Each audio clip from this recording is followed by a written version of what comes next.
Welcome back to English for Future. Today we are going to read a story together. Silly Willy. Are you ready? Here we go. Get out of bed, Willy. It is time to get dressed.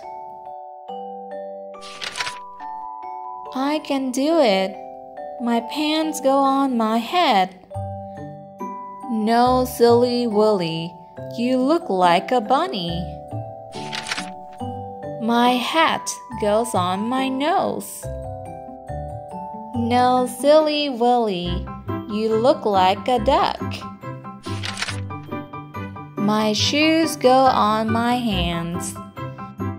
No, silly Willy, you look like a seal. My gloves go on my feet.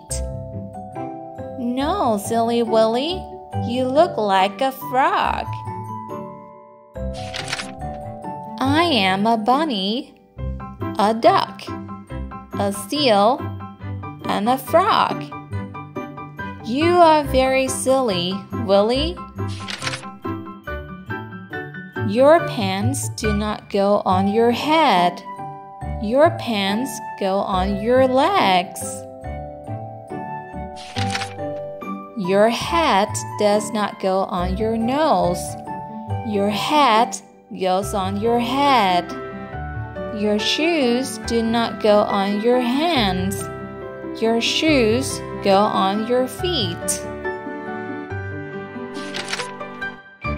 Your gloves do not go on your feet. Your gloves go on your hands. And here is a kiss for your nose. Now you are not silly, Willy. But I am.